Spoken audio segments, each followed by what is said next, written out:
Selamat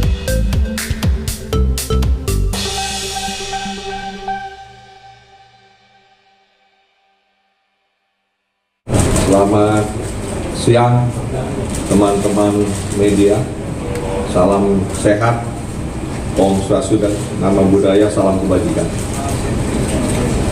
Yang saya hormati Bu Sari selaku Deputi Investigasi, Prof Bambang sebagai ahli yang sejak awal ikut dengan tim penyidik untuk melakukan penanganan dugaan tindak pidana korupsi dalam tata niaga komoditas timah di wilayah izin usaha pertambangan IUP PT Timah.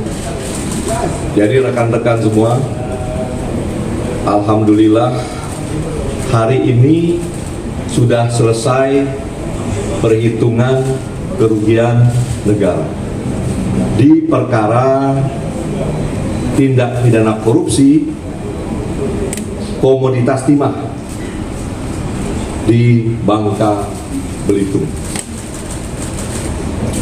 Ini nanti akan detail dijelaskan oleh Bu Sari, tapi kami dapat menyampaikan pembukaannya bahwa angka yang tadi disebut sebesar 300, sekian triliun ini masuk dalam kualifikasi kerugian negara. Jaksa akan maju ke persidangan, dalam dakwaannya tidak memasukkan kualifikasi perekonomian negara. Jadi sekali lagi ini penting. Jaksa tidak akan memasukkan jumlah atau nilai yang masuk dalam kategori kerugian perekonomian negara. 300, sekian triliun akan didakwa sebagai kerugian negara. Mengapa begitu? Nanti silahkan hari ini kita buka selebar-lebarnya kepada teman-teman media, karena saatnya sudah tepat. Kemarin kan banyak itu yang berpendapat tentang 271 yang intinya perdebatan apakah ini real loss atau potensial loss. Diperdebatkan, saya dengar itu, saya baca juga di medsos. Wah, ini masih potensi, ini belum real. Nah, ini silakan teman-teman tanya, ahlinya ada, Ibu Deputi ada, saya ada, sehingga kita bisa mengklirkan apa yang menjadi alat bukti dan jaksa yakin bahwa ini adalah kerugian real yang harus nanti jaksa tuntut sebagai kerugian negara. Nah, itu yang menjadi penting. Jadi kita beri kesempatan dulu sebelum teman-teman wartawan nanti bertanya kepada Ibu Deputi dan Prof Bambang untuk dapat sedikit menjelaskan sebagai pembukaan. Kami persilahkan Bu Deputi. Baik, terima kasih Pak Jampitsus, rekan-rekan media. Jadi menindaklanjuti apa yang tadi disampaikan Pak Kepala BPKP, setelah kami menerima permintaan perhitungan kerugian keuangan negara dari penyidik, dari Kejaksaan Agung, kami melakukan prosedur-prosedur audit sebagaimana standar audit yang mengatur profesi kami. Kemudian termasuk di dalamnya adalah berdiskusi dengan para ahli, ada 6 ahli, salah satunya beliau Prof Bambang Heru. Kemudian kami mengumpulkan dan mengevaluasi bukti-bukti yang kemudian sampai pada kesimpulan adanya kerugian keuangan negara sebesar 300,003 triliun. Angka detail sampai ke digit itunya adalah nanti kami akan jelaskan di persidangan itu saja ya. Berupa apa saja? Yang pertama adalah kemahalan harga sewa smelter oleh PT Timah sebesar 2,285 triliun. Yang kedua adalah pembayaran biji timah ilegal oleh PT Timah kepada mitra tambang PT Timah sebesar 26,649 triliun. Kemudian yang ketiga adalah kerugian keuangan negara karena kerusakan lingkungan yang dihitung oleh Prof Bambang ini sebesar 271,069 triliun, nanti angka detailnya Prof. Bambang. Mengapa ini masuk dalam kerugian keuangan negara? Karena memang di dalam konteks neraca sumber daya alam dan lingkungan, kerusakan yang ditimbulkan oleh tambang ilegal merupakan residu yang menurunkan nilai aset lingkungan secara keseluruhan. Penjelasan secara ringkasnya seperti itu.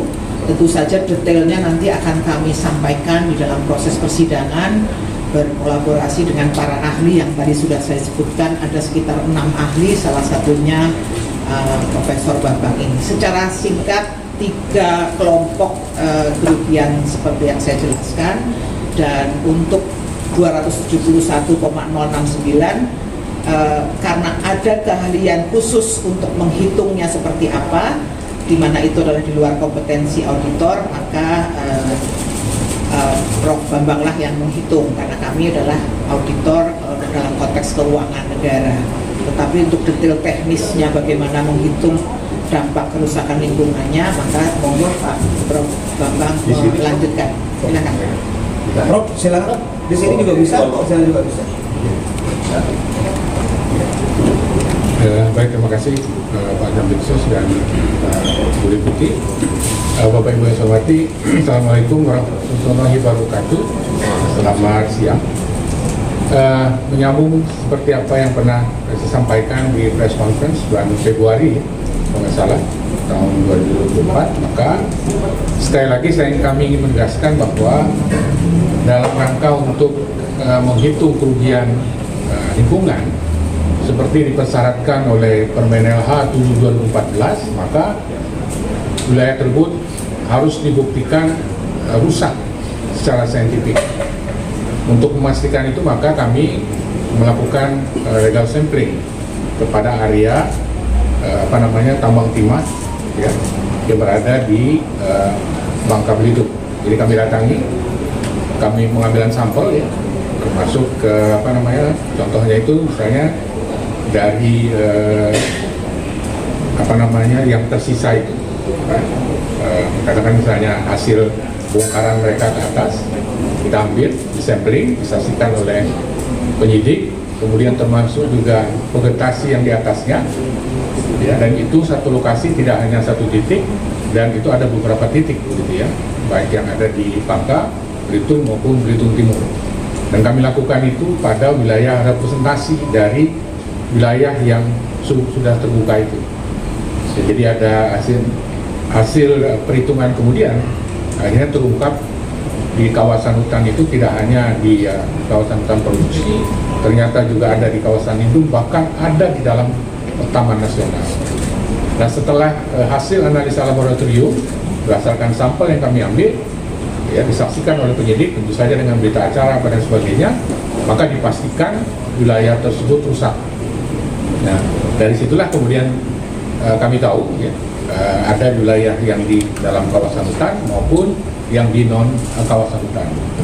Nah, pertanyaannya adalah bagaimana caranya kami merekonstruksi kejadian itu untuk memastikan bahwa memang terjadi kerusakan itu. Ya, jadi kami menggunakan citra satelit sehingga kami tahu pergerakan di tahun itu. Jadi kami buat seri. Misalnya di tahun 2015 itu di mana saja mereka melakukan aktivitas itu. Kemudian di 2016, di 2017, 2018, 19, 2020, 2021, 2022. Sehingga dari situ rekonstruksi itu bisa dengan mudah dipahami, ya, kemana mereka melakukan ekspansi itu, ya, di 2015 berapa, 2016 dan sebagainya. Dan dari situlah akhirnya kami menghitung berapa luasan yang dilakukan per tahun, sehingga itu kita bisa bangkitkan gitu ya, dengan citra satelit, kita pertunjukkan, kita pertontonkan, itu bisa dicek. Nah, sehingga berdasarkan itu teman-teman sudah tahu ya, tidak perlu saya ungkap lagi, ada angka keluar 271 triliun sekian itu. Nanti detailnya akan kami sampaikan di persidangan. Jadi tentu saja semua itu diukur, tidak dikira-kira, dan parameternya sudah jelas, dan sehingga tidak ada istilah potential loss. Itu adalah betul-betul total loss, ya. Dan sehingga berdasarkan itulah kemudian kami menghitung kerugian seperti yang teman-teman ketahui tadi. Jadi ada apa namanya ecological disturbance, terganggu ya. Kemudian yang kedua adalah environmental economic yang rusak, dan yang ketiga itu adalah pemulihan yang harus dilakukan. Nah, Bapak Ibu harus tahu ya bahwa poin 1 dan 2 yaitu kerugian ekologis dan ekonomis itu mestinya itu hak negara yang bisa didapatkan kalau tidak terjadi kerusakan di sini. Nah, kemudian yang kedua, akibat kerusakan yang terjadi maka itu harus dipulihkan. Jadi pertanyaan kemudian adalah kalau dia tidak dipulihkan, lalu tanggung jawab siapa? Nah, dari regulasi yang ada, apapun alasannya, PT Tambang Timah Tbk itu harus bertanggung jawab terhadap apa yang terjadi di lokasi tersebut. Karena pada akhirnya kalau itu tidak dilakukan, maka itu menjadi beban, menjadi tanggung jawab negara. Jadi ada 3 ya, yang poin 1 dan 2 itu adalah hak negara yang dalam hal ini akhirnya dirusak, sehingga mestinya dapatkan sesuatu ya dari hasil tambang itu ternyata kita lihat ada terjadi environmental destruction. Yang kedua itu yang juga penting adalah itu harus dipulihkan ya, karena masyarakat ya sesuai dengan bunyi Undang-Undang Dasar 45 berhak untuk mendapatkan lingkungan yang baik dan sebagainya. Sehingga sekali lagi saya ingin sampaikan dulu bahwa itu adalah menjadi tanggung jawab dari tambang PT Timah Terbuka. Nah, kalau itu tidak dilakukan, maka itu menjadi kewajiban negara. Jadi sementara itu bisa sampaikan. Terima kasih. Assalamualaikum warahmatullahi wabarakatuh. Terima kasih. Nanti peran dia. Setelah perang, kemudian apa yang dia peroleh? Keterkaitan istrinya tadi pada poin kedua apa yang diperoleh. Kita harus bisa memastikan ketika ini dilakukan penyitaan dan dibawa ke pengadilan, ya ini real hasil kejahatan atau TPP, sehingga kita perlu keterangan dari istrinya, apalagi ada pernyataan pisah harta, sehingga kita pastikan bagaimana pemisahan, apakah yang dipisahkan juga tidak terkontaminasi dari uang hasil kejahatan di timah. Jadi 2 ini kita dalami sehingga kita perlu keterangan dari istrinya, 1 mengenai peran dan khususnya mengenai keuangan yang dapat oleh tersangka HP di Tata Niaga Timah. Cukup ya? Saya kira itu ya, rekan-rekan sekalian.